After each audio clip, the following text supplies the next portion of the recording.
Welcome to another edition of Politics and Right. I'm Egberto Willies, your host.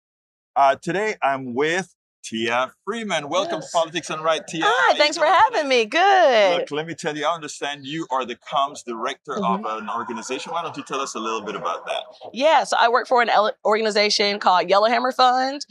We are based in Alabama, but we service the Deep South. So that's Mississippi and the Florida Panhandle.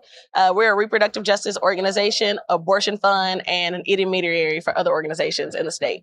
Now, Alabama and a lot of these states like Texas, and I know you probably don't cover Texas, but a lot of these other states, they have put in some very restrictive immigration laws. And what is interesting, Tia, is that while they have these laws and there are people that are affluent, people with means, they can always take a trip to Mexico or take a trip to New York and do whatever they need to do. But people that don't have the means, you're stuck in the same condition. Is that some of the things you're working on?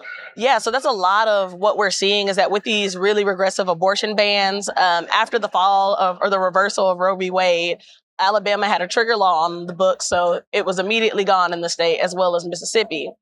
So the work that we do is to help people get out of the state to get legal access to care.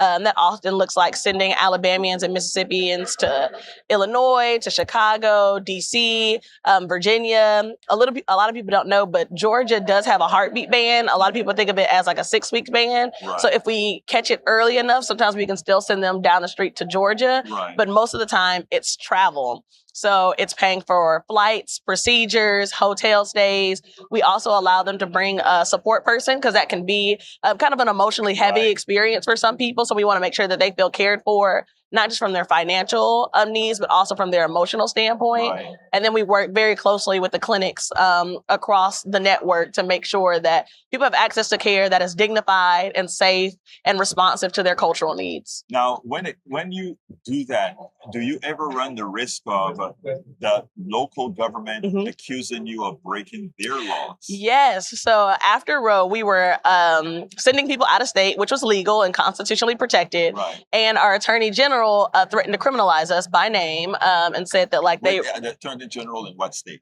Alabama, Steve Marshall, threatened to criminalize us for helping people get out of state care. So we sued them. And last March, after nearly 2 years, we won our lawsuit against the state AG and was able to resume funding. But that meant that for those nearly 2 years, we had to pause abortion funding from the state, which impacted a lot of people because that means that they were forced to expand families without the resources necessary to sufficiently provide for them. And don't they have to prove that you're giving them assistance when you give them money? Yes, and it's completely legal for someone to go to a legal state and have a procedure done. In the same way, it would be legal to go gambling in a state if your state doesn't have gambling, right?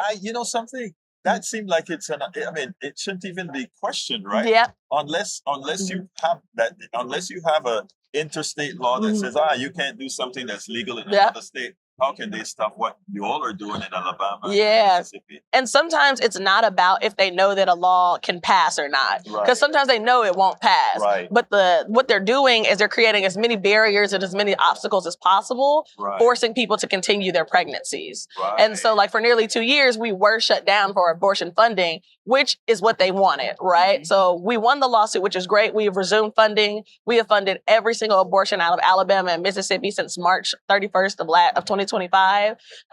But it's about creating obstacles, which was the same that we saw happening under the attacks of Roe before it fell, right? So like things like waiting periods, things like having to have parental consent, any gestational bans that were happening. They just wanted as much confusion and as many barriers as possible so people think, oh, it's not worth it or I can't afford it in some capacity. Well, where do we go from here now? Are you guys working on other things other than just funding? Are you all as well lobbyists in these states to get those draconian laws overturned? Yeah, so we partner with a Repro Coalition out of Alabama to work to make sure that we can start that fight to get abortion back in the state. Because while we are funding abortion as travel assistance, that's not a perfect scenario. Right. A lot of people, for whatever reason, can't travel, whether they are taking care of other family members with disabilities or the elderly. Child rearing, their jobs might not let them off for an extended amount of time. So it's kind of like a stopgap where we're doing what we can in this moment, but also actively working to bring abortion back to the state. And we're doing that through a lot of like culture change. So like getting people to understand what abortion is, why people might choose this as an option. As well as like addressing family support needs so that like people don't feel like they're forced into abortion, so that they feel like this is more of a conscientious choice that people are making that's best for themselves and their families. So yeah. Do you have any sister organization in places like Texas? I noticed you told me you covered the panhandle of Florida, Mississippi, and Alabama. Yeah. So we work with a lot of organizations. Some of the organizations I can think of in Texas, we used to work a lot with the AFIA Center. We worked with, there's T Fund out of Texas. There's Buckle Bunnies out of Texas. I love the work that they do. But really, it's a lot of networks of grassroots, independent clinics that are working throughout the South that are really pushing the work a lot further, whether that's from travel assistance, educating people on things like self-managed abortions, making sure that their legislators know the realities of what their constituents are dealing with. So yeah, we work with Texas. We don't service them necessarily, but we have connections so that if people call us or call our hotline to get care, we can connect them with the local organization there. Now, what did I not ask you on this subject that I should have?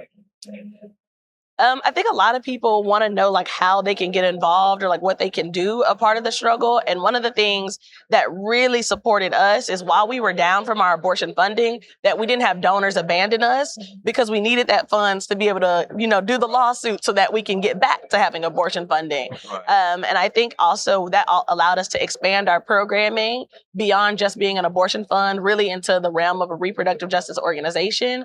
So I think sometimes people think, oh, like I don't want to run the risk of like criminalization, which is totally fair. We all have to be, do assessments on our own, danger levels and think that there are other ways we can get involved. Maybe that looks like sharing posts on social media. Maybe that looks like taking an educational class so you can learn more about what's going on in your environment. Getting involved in local elections and not just federal elections. It looks like supporting people who have gone through the journey. So if you know someone who traveled for an abortion, maybe you house sit and watch their plants for them, or you cook them a meal when they come back. So that's not something that they have to think about.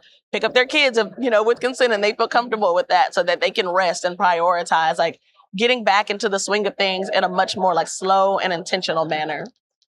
Tia Freeman, thank you so Yeah. much for educating us on all Thank you. Yeah. in this area. Yeah, thank you. It was thanks for having me. Absolutely.